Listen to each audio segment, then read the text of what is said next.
Hello students, अस्सलाम वालेकुम। मैं हूं एडी Sagar, your physics teacher. Students, आज के लेक्चर में हम डिस्कस करेंगे क्लास फर्स्ट ईयर फिजिक्स। और आज का जो मेरा टॉपिक है स्टूडेंट्स वो है law of conservation of momentum. तो स्टूडेंट्स, टॉपिक स्टार्ट करने से पहले आपको पता होना चाहिए कि आइसोलेटेड सिस्टम क्या है। तो सबसे पहले मैं आपको समझाता हूं आइसोलेटेड सिस्टम क्या है, फिर हम अपने टॉपिक की तरफ आएंगे law of conservation of momentum क्या है।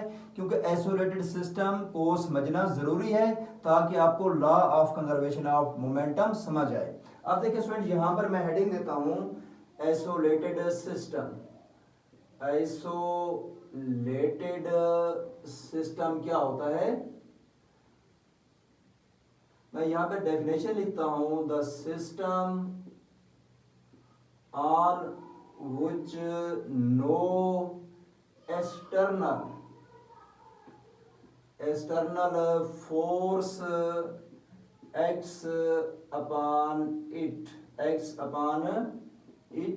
is called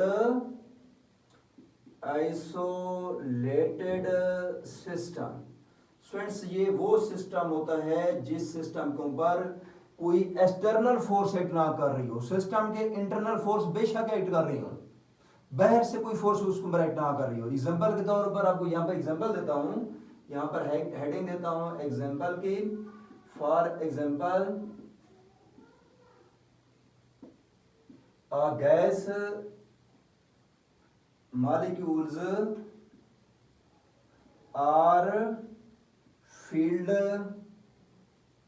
फील्ड लिख दें, आर एनक्लोज्ड इन अ गिलास वेसल। कोई गिलास वेसल है, उसके अंदर गैस फील्ड है। सपोज ये आपके पास एक वेसल है, कंटेनर है, जिसके अंदर क्या फील्ड है, गैस फील्ड है। गैस के मॉलिक्यूल रैंडमली मूव कर रहे हैं, they collide with each other and exert force on each other. उस सिस्टम के अंदर फोर्स अप्लाई हो रही है, लेकिन बाहर से कोई फोर्स अप्लाई नहीं हो रही।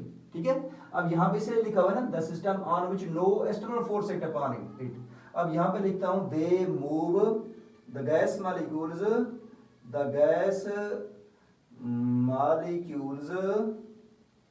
Move randomly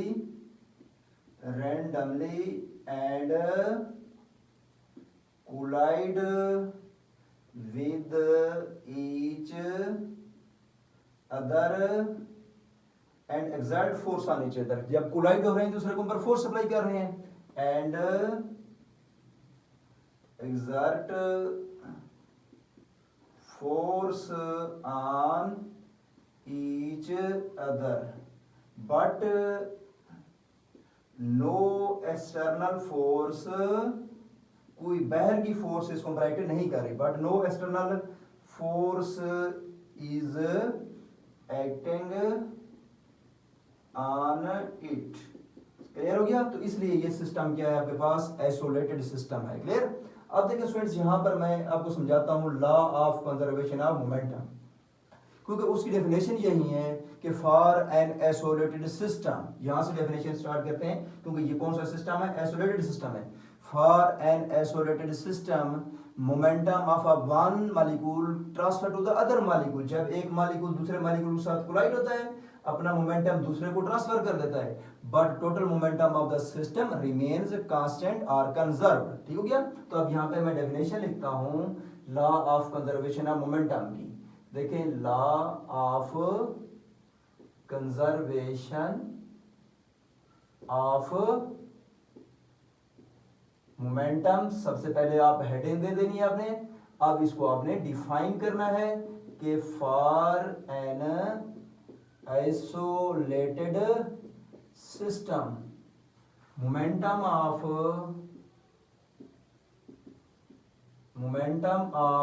one body. ठीक हो गया? आप बॉडी कह दें, गैस मॉलिक्यूल कह दें। ठीक हो गया? जरूरी नहीं है कि सिस्टम सिर्फ गैस वाला, कोई और भी सिस्टम हो सकता है। ठीक है? तो इसलिए कह रहा हूं कि for an isolated system momentum of a one body, जिस तरह ये एक मॉलिक्यूल का मोमेंटम होता है, transfer to the other body, transfer to the other molecule. ठीक है? तो of one body transfer to an other body but total momentum of system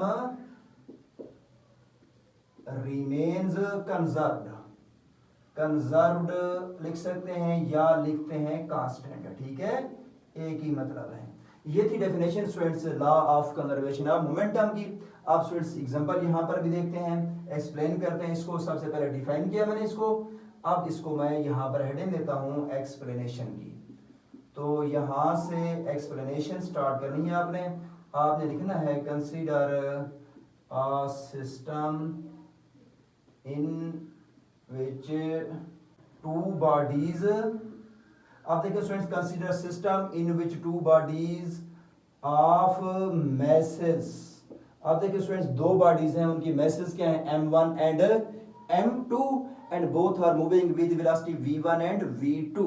अब देखिए स्टूडेंट्स, यहां पे लिखता हूं consider a system in which two bodies of masses m1 and m2 are moving with velocities, क्या लिखोगे, वेलोसिटी v1 एंड v2। आप example के तौर पर यहां पर डायग्राम बना लें। ये बॉडी जिसकी मास m1 है, वेलोसिटी v1 से मूव कर रहा है, तो एक दूसरा बॉडी है उसकी मास क्या है m2 और वो वेलोसिटी v2 से मूव कर रहा है। क्लियर हो गया। अब देखिए स्टूडेंट्स, यहाँ पे लिखा हुआ है message m1 and m2 are moving with velocity v1 and v2 in the same direction, in the same direction if, अब मैं ये कहता हूं कि वेलोसिटी जो v2 है, या आप ये कह दें velocity v2 less than v1 या v1 ग्रेटर देन v2 कह दें आप। इफ वेलोसिटी जो है आपके पास v1 ग्रेटर हो v2 से, तो फिर v1 जाकर क्या करेगा, हिट करेगा m2 के साथ। अब देखें, देन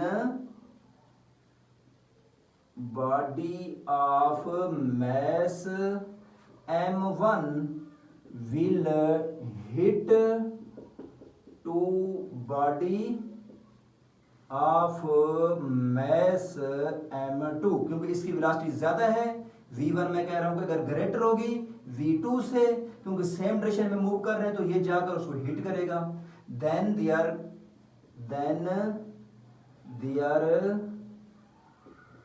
velocities are changed, तो वेलोसिटी क्या हो जाएगी, then their velocities are changed, become v1 prime and v2 prime। Clear हो गया। अब देखिए स्टूडेंट्स, इनकी वेलोसिटीज चेंज हो जाएंगी, तो फिर देन आफ्टर कोलिजन, कोलिजन जो डायग्राम है आपके पास, सपोज एक बॉडी ये है, एक बॉडी ये है, इसकी मास m1 थी, और ये आपके पास क्या है, ड्यूरिंग कोलिजन है। क्या है, ड्यूरिंग कोलिजन। कोलिजन हो गई है बॉडी m1 और m2 में, फिर ये दोनों सेपरेट हो गए कोलिजन के बाद, फिर से सेपरेट हो गए कोलिजन के बाद।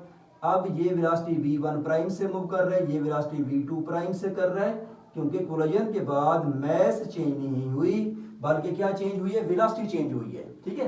अब देखिए स्टूडेंट्स, इसलिए लिखा है, देखो मास m1 थी पहले भी, बाद में भी m1 है, पहले वेलोसिटी v1 थी, तो अब वेलोसिटी v1 प्राइम हो गई है, चेंज हो गई है। इसके बाद देखो ये बॉडी आपके पास दूसरा था m2, वहां पर भी m2 लिखा, वेलोसिटी v2 से v2 प्राइम चेंज हो गई। क्लियर। अब देखिए स्टूडेंट्स, नाउ अब आप ये करते हैं change in momentum, change in momentum of body m1। जो मोमेंटम में चेंज होती है डेल्टा पी से, क्योंकि मोमेंटम का सिंबल पी होता है, तो चेंज मोमेंटम डेल्टा पी। अब चेंज इन मोमेंटम क्या होता है, फाइनल माइनस इनिशियल। अब बताएं स्टूडेंट्स, यहां पर आपके पास चेंज इन मोमेंटम है final momentum minus initial momentum, किसका, पहले m1 का लेते हैं। तो स्टूडेंट्स फाइनल मोमेंटम इसका क्या होगा, m1 v1 प्राइम, तो m1 v1 prime final momentum हो गया। फिर क्या है, माइनस इनिशियल मोमेंटम क्या होगा, m1 v1, तो ये लिखूंगा m1 v1। अब देखिए स्टूडेंट्स, जो डेल्टा p होता है, क्योंकि आपको पता है Newton second law in term of momentum क्या होता है, ये आपके पास डेल्टा टी होता है, या आप इसको टी भी लिख सकते हैं, ठीक है। तो डेल्टा टी लिख दो, तो delta P is equal to force multiple time हो जाएगा। आप यहाँ पर चेक करें by Newton second law in term of momentum, ये इक्वेशन होती है। तो डेल्टा पी क्या होता है, फोर्स मल्टीपल टाइम बन जाएगा ना। तो डेल्टा पी की जगह पर फोर्स मल्टीपल टाइम लिखूं, डेल्टा टी लिख देता हूं, या टी लिख दें, कोई फर्क नहीं है। तो अब देखें students, m1 v1 prime minus m1 v1, ये आपके पास मोमेंटम आ गया किसका स्टूडेंट्स, m1 का। अब सिमिलरली किसके लिए करते हैं, for body of mass m2, उसके लिए भी यही करते हैं कि चेंज इन मोमेंटम निकालते हैं। अब यहां पर लिखता हूं, नो चेंज इन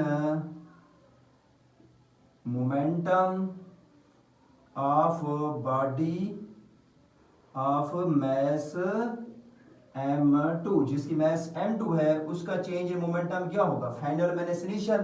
तो अब देखिए स्टूडेंट्स, m2 का फाइनल क्या, m2 v2 prime, m2 v2 prime minus initial, ठीक है। आपके पास क्या था, m2 v2 बिफोर कोलिजन, तो m2 v2 यहां पे लिख देंगे।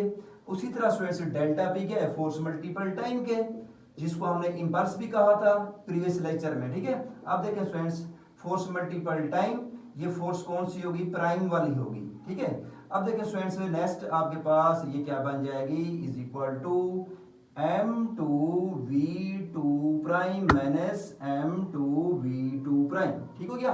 क्योंकि जब कोलिजन हुई है तो फोर्स एक्सर्ट किया उन्होंने, तो इसलिए मैं फोर्स को क्या लिख देता हूं, f प्राइम लिख देता हूं, क्लियर। अब जो स्टूडेंट्स देखें कि ये इक्वेशन आपके पास क्या है 1 और ये इक्वेशन क्या है 2, इन दो इक्वेशंस को मैं ऐड करता हूं, एडिंग इक्वेशन नंबर 1 एंड 2, तो 1 और 2 को ऐड करें स्टूडेंट्स, आपके पास क्या आ जाएगा, f मल्टीपल टी है plus f prime multiple T है दूसरा, इज इक्वल टू, अब देखो ना स्टूडेंट्स, इसकी लेफ्ट साइड क्या, f फोर्स मल्टीपल टी, इसकी f प्राइम मल्टीपल टी है, तो ऐड कर दिया, और राइट साइड राइट में ऐड करें तो क्या बनेगा, m1 v1 prime, m1 v1 prime आ गया था माइनस m1 v1 ब्रैकेट में, फिर प्लस, अब इसकी राइट साइड लिखिए तो इसकी भी राइट साइड लिखूंगा, m2 v2 prime, m2 v2 prime minus m2 v2 bracket close. अब राइट साइड पे देखिए स्टूडेंट्स, जब हम इनको ऐड करते हैं t दोनों में से क्या आएगा, कॉमन आ जाएगा, तो स्टूडेंट्स ये आपके पास f plus f prime into क्या आ जाएगा t।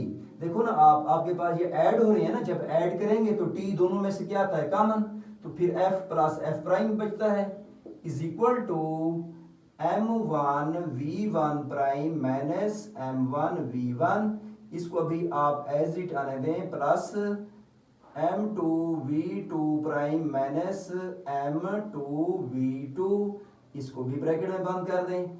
अब देखें students, as action is equal but opposite to reaction, क्योंकि हमने Newton third law of motion में पढ़ा हुआ है कि every action has its reaction which is equal in magnitude but opposite in direction. तो स्टूडेंट्स ये आपके पास जो f प्राइम होगा तो ये क्या बन जाएगा, माइनस f के, जितना f प्राइम कितना होगा, f के इक्वल होगा, मैग्नीट्यूड में इक्वल होगा, डायरेक्शन अपोजिट है तो माइनस साइन f लिख देते हैं।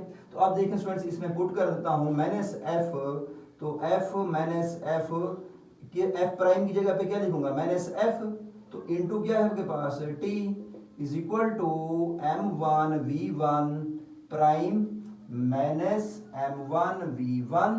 अब देखिए स्टूडेंट्स, यहां पर ये काम करता हूं, राइट साइड पर ब्रैकेट खोल देता हूं, ब्रैकेट खोलता हूं, बैर का साइन अंदर मल्टीपल कर देता हूं, plus m2 v2 prime minus m2 v2 लिख देते हैं। अब देखिए students, f minus f zero हो जाएगा, जीरो मल्टीपल t जीरो हो जाएगा, इज इक्वल टू क्या हो जाएगा आपके पास, आप ये करें स्टूडेंट्स, m1 v1 प्राइम ये लिखें, और इसके साथ प्राइम वाला फैक्टर क्या लिखेंगे, m2 v2 प्राइम आपके पास आ जाएगा। इसके बाद आप नॉन प्राइम वाले m1 v1 फिर माइनस m2 v2 इकट्ठे लिख दें। नेक्स्ट में ये क्या हो जाएगा students, zero is equal to अब यहाँ पर देखिए स्टूडेंट्स, ये आपके पास m1v1 prime plus m2v2 prime है। इसको बेशक ब्रैकेट में बंद कर दें। इनमें से कॉमन क्या आता है, आप कॉमन ले लें माइनस को, तो ये आपके पास क्या बनेगा, m1v1 माइनस माइनस प्लस हो जाएगा, m2v2 लिख दें आप। अब देखिए स्टूडेंट, ये माइनस के तो इस साइड पे लेकर आए तो पॉजिटिव बन जाएगा, तो m1v1 plus m2v2 is equal to क्या होगा, m1v1 prime plus m2v2 prime. ये इक्वेशन स्टूडेंट्स हमें ये बताती है कि before collision sum of the momentum before collision, ये m1v1 बॉडी किसका, पहले बॉडी का मोमेंटम है बिफोर कोलिजन, ये m2v2 सेकंड बॉडी का मोमेंटम है बिफोर कोलिजन। तो प्राइम जिनके साथ वेलोसिटी आ रही है, ये मोमेंटम किसका, m1 का आफ्टर कोलिजन, ये भी मोमेंटम है m2 का आफ्टर कोलिजन। ये दोनों momentum sum of momentum after the collision है, ये sum of momentum before the collision है। तो इससे स्टूडेंट्स ये प्रूफ होता है कि टोटल मोमेंटम क्या रहा है, कांस्टेंट। बिफोर कोलिजन जितना मोमेंटम था चेक करें m1v1, ये कोलिजन से पहले इसका मोमेंटम क्या था, m1v1, और उसी टाइम जो दूसरा बॉडी है उसका कोलिजन से पहले मोमेंटम क्या था, m2v2। तो दोनों को सम किया इज इक्वल टू, ये दोनों का मोमेंटम आफ्टर कोलिजन है तो दोनों इक्वल हो गए। तो सिस्टम का टोटल मोमेंटम क्या रहा, कंजर्व रहा, कांस्टेंट रहा। ठीक है, तो इसलिए यहां पे लिखेंगे so total linear momentum of the system remains constant और कंजर्व लिख लें। क्लियर हो गया। ये था स्टूडेंट्स हमारा आज का topic, law of conservation of momentum.